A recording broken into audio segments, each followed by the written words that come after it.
Yang bebas ini Pak, nggak harus berhubungan dengan materi, dengan sholat. Tidak hanya dengan berhubungan dengan materi, tapi secara umum misalnya. Untuk mengharapkan suasana sambil menunggu naik perayaan dari jemaah kalian, ada sedikit tempat ini menyambung daripada kajian kita. Sunnah witir merupakan sunnah muakkad yang mendekati daripada sholat wajib.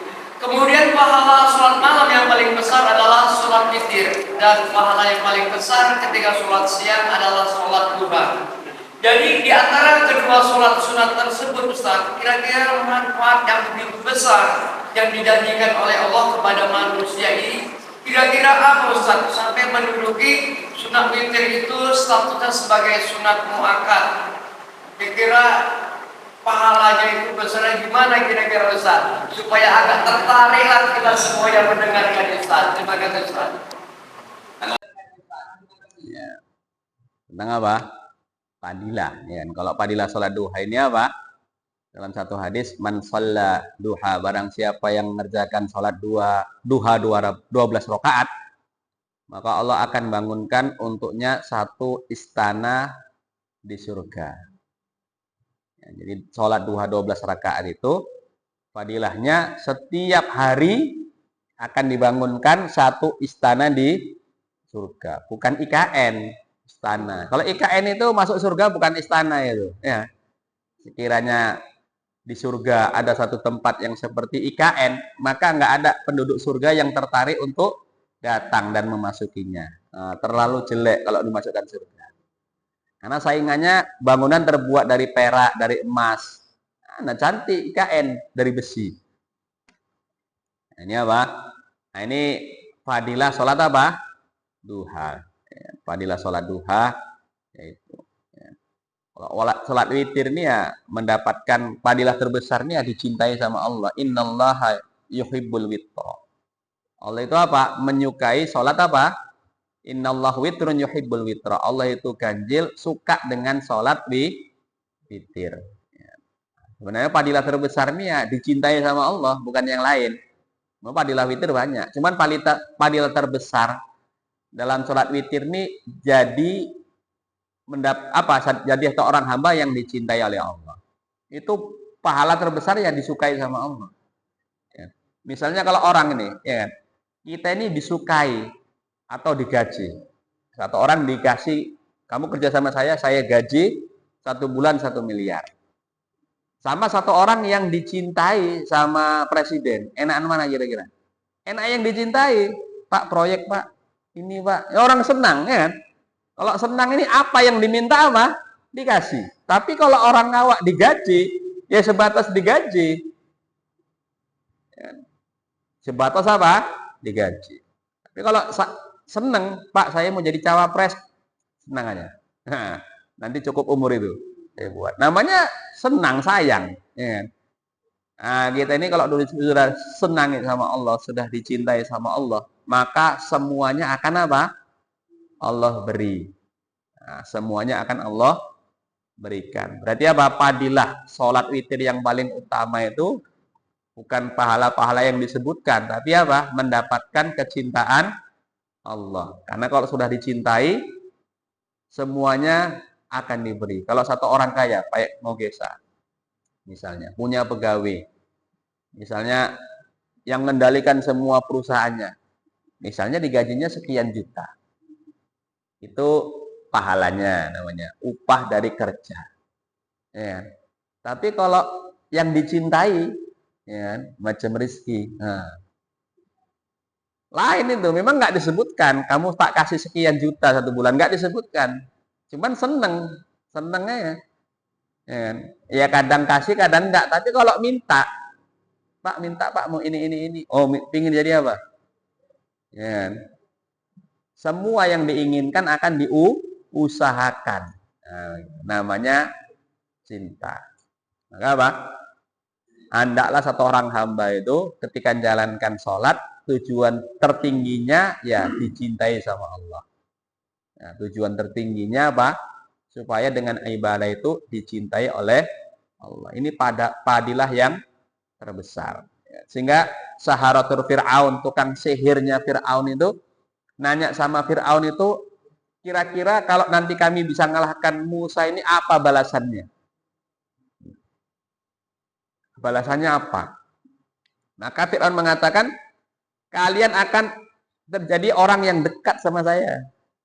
Nah, gitu. Fir'aun nggak menjanjikan sekian ratus juta, sekian miliar, enggak. Kalau kalian bisa mengalahkan Nabi Musa, kalian akan jadi orang dekat saya.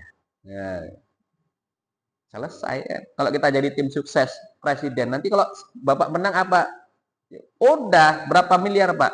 Enggak, kamu akan saya jadikan staf khusus saya. Mendingan itu daripada M. Ya, gitu. Pokoknya kamu akan jadi orang dekat saya. Nah, itu berarti pahala paling apa? Imbalan paling besar, sehingga nggak disebutkan jumlahnya.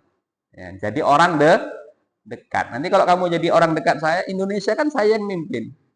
Pokoknya proyek-proyek semua kamu yang jalankan. Ya, kamu tangan kanan saya. Itu pahala paling apa? Imbalan paling besar dari tim sukses itu ya jadi orang dekatnya presiden, bukan dikasih apa? Duit. Itu kan buzzer itu kayak dikasih duit. Ya. Nah, tapi yang paling besar itu jadi orang dekat apa? Presiden. Ini kalau di dunia. Ya. Maka fadilah sholat witir yang disebutkan Nabi itu yang paling besar. Dicintai oleh apa? Allah. Ya, terima kasih Pak Ustaz. Ya, silakan dulu. Kira ada pertanyaan? Saya banyak tuh, belum paham itu. Itu teman-teman, kira-kira ada? Waktu kita cukup banyak nih. Pasti coba lihat lagi. Silakan. Assalamualaikum warahmatullahi wabarakatuh. Waalaikumsalam warahmatullahi wabarakatuh. Ini Ustaz, kalau kita sholat malam 11 rakaat, 3 witir, berarti ada 8 rakaat. Kalau kita kerjakan 2-2, berarti ada 4 sholat Ustaz. Itu yang 4 sholat itu, sholat apa aja Ustaz? Niatnya Ustaz. Itu satu. Hah? Ya. Jelas Ustaz? Ada. Satu lagi Ustaz, ada pengalaman pribadi saya. Jadi sewaktu saya sakit yang sangat lemah, sehingga tidak bisa sholat di masjid, yang mengakibatkan saya berbaring saja di tempat tidur. Jadi pada waktu itu dengar sholat asar azan di masjid, tapi karena kita lemah tidak langsung bergerak sholat, tapi masih tidur-tiduran, sehingga ketiduran Ustaz sampai mendekati maghrib. Tiba-tiba terbangun, ambil wudhu, sholat, dapat 2 rakaat, masuk azan maghrib Ustaz. Itu apakah sholat saya masih sah atau tidak Ustaz? Dan apabila tidak sah, apakah bisa saya qadha sekarang ini Ustaz? Itu aja Ustaz, terima kasih. Assalamualaikum warahmatullahi wabarakatuh. Waalaikumsalam warahmatullahi wabarakatuh. Masalah apa? Sholat malam yang disebutkan dalam hadis itu apa? Hadis Aisyah itu 11 rakaat. Ya. Dalam hadis yang lain 13. Abdullah bin Abbas lebih. Jadi sebenarnya Rasulullah itu sholat malamnya berapa rakaat? Sebenarnya. Ya. Kalau menurut Aisyah radhiyallahu anha 11. Kira-kira kalau kita mengerjakan sholat malam lebih dari 11 boleh atau tidak? Ini ulama mengatakan boleh, kecuali sebagian kelompok. Tapi mayoritas ulama mengatakan apa? Boleh. Kenapa? Sebagian sahabat sholatnya lebih daripada 11. Nabi 11 pun sudah cukup. Isya sampai apa? Jelang subuh. Beliau sholatnya panjang. 1 rakaat, baca surat Al-Baqarah. Sahabat mengatakan ketika lewat ke masjid, melihat Rasulullah mengerjakan sholat, sehingga timbul dalam hati saya keinginan untuk sholat di belakang beliau. Begitu sholat di belakang, Nabi membaca surat Al-Baqarah, maka terdetik dalam hati saya ayat yang 100 ruku. Ternyata beliau lanjut. Maka saya berpikir nanti selesai Al-Baqarah beliau akan ruku. Selesai baca surat Al-Baqarah, Rasulullah mengatakan Rabbana lakal hamd. Setelah itu beliau melanjutkan lagi bacaannya. Baca surat apa? Ali Imran. Terus habis itu baca lagi surat An-Nisa. Habis itu baca lagi surat Al-Maidah. Maka setelah itu baru beliau ruku. 4 surat panjang Rasulullah baca dalam satu rakaat. Setelah itu baru beliau ruku. Dan ketika ruku beliau membaca bacaan yang saya nggak paham, panjang. Satu rakaat beliau berdiri, udah malas saya mengikuti beliau sholat. Muparokok dah, cabut. Udah capek. Nah, ini kira-kira kalau orang sholat seperti ini bisa nggak dalam satu malam lebih dari 11 rakaat? Nggak cukup waktunya. Karena durasi satu rakaat sangatlah lama. Ya. Nah, kalau kita sholat 11 rakaat bacanya kulhu kan, malam begitu panjang, sholat cuma setengah jam. Ya kan, kalau kita hafalannya cuma kulhu, maka jumlah rakaatnya yang ditambahin. Karena durasinya dikurangi. Durasi Rasulullah kita kurangi, maka rakaatnya yang kita apa? Tambahin. Harusnya kan begitu. Lah misalnya kita cuma 11, yang 3 rakaat witir, yang 4 rakaat itu apa? Kalau mau tidur ini, tapi kalau habis bangun tidur ya 4-4-nya tahajud. Yang 8 rakaatnya itu 4 salamnya itu apa? Tahajud. Tapi kalau sebelum tidur ya sholat taubat, sholat hajat. Ya, terus kita mau sholat mutlak, kalau bisa apa? Sholat taubat dulu 4 rakaat. Setelah itu sholat hajat 4 rakaat, kemudian doa sama Allah. Apa hajat kita? Dunia dan hajat apa? Akhirat. Nah, ini kita minta. Setelah itu kita sholat apa? Witir. Ini kalau sholat sebelum tidur. Sebaiknya sholat taubat sama sholat apa? Hajat. Ini kebiasaan orang-orang soleh ini setiap malam sebelum tidur sholat hajat. Apa hajatnya ya Allah? Sekepingin saya sebenarnya bisa istiqomah bangun tahajud. Ya. Beri saya hidayah, bangunkan saya jam 3. Doa betul-betul. Bisa jam 3 masih terbangun. Ya. Tapi kalau mengandalkan alarm, bukan alarm, itu nengok YouTube, tidur, bangun jam 3. Wah, masih malam kali ya kayaknya ngantuk. Buat jam 4. Hidup lagi alarm jam 4. Ya kan? Masih ngantuk-ngantuk setengah 5 lah, setengah 5. Ya, gitu. Biasanya kayak gitu. Tapi kalau sebelum tidur kita ini sholat hajat, setelah itu doa sungguh-sungguh, nggak pakai alarm pun apa? Bangun. Dan begitu bangun Allah kasih kita semangat gitu. Karena apa? Kita sudah minta sama Allah akan hajat akhirat kita. Maka sebaiknya itu sholat taubat 4 rakaat, sholat hajat 4 rakaat, baru sholat apa? Witir. Nah, sekiranya satu orang tadi misalnya, ya, jadi ini contoh nyata lah kan pertanyaan kejadian. Sholat asar baru 2 rakaat, azan maghrib, sah atau tidak? Hukumnya sah. Hukumnya apa? Sah. Jadi nggak perlu diulangi. Ini qadha atau tidak? Ini belum qadha namanya. Ada. Tapi kalau dalam hukum itu namanya waktu tahrim. Jadi waktu sholat ini kan ada waktu fadilah, ada waktu ikhtiar, ada waktu jawas, ada waktu tahrim. Apa itu waktu tahrim? Waktu kita haram menjalankan sholat di waktu itu. Seorang sengaja mengundur-undur sholat sampai tersisa waktu yang tidak cukup untuk menjalankan semua sholat di dalamnya.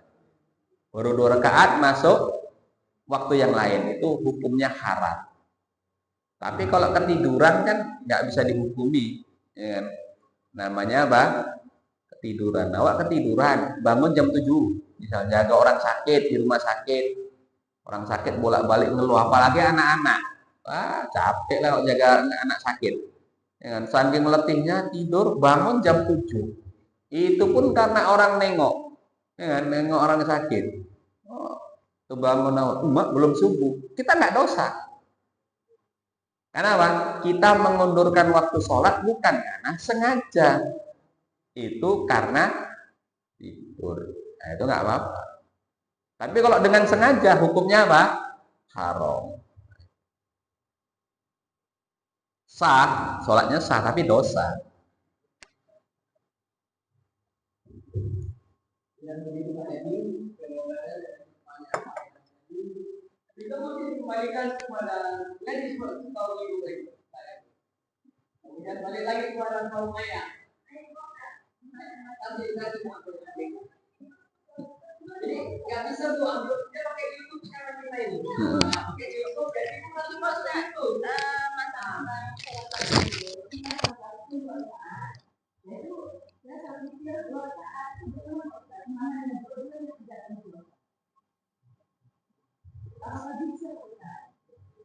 Sholat tahajud 2 rakaat. Nah, jadi witir ini mesti ganjil. Nah, witir ini mesti apa? Misalnya waktunya mepet, mau witir 3 rakaat nggak cukup. Ya. Karena kita bangunnya apa? Bangun 4:30, kamar mandi dulu, begitu tengok jam, tinggal 15 menit lagi apa? Azan subuh, sholat tahajud dulu 2 rakaat. Begitu 2 rakaat ditengok ini tinggal sedikit lagi nih. Kalau dikerjakan 3 rakaat, macamnya nggak cukup. Cuman cukup 2 rakaat, maka witirnya 1 rakaat aja. Jangan 2 rakaat, jangan 3 rakaat. 1 apa? 1 rakaat. Nah, kalau nanti kok 3 rakaat, 1 rakaatnya sudah di waktu subuh. Nah, kalau cuma 2 rakaat, ya namanya bukan witir, namanya genap. Ini kan? Karena witir itu artinya ganjil.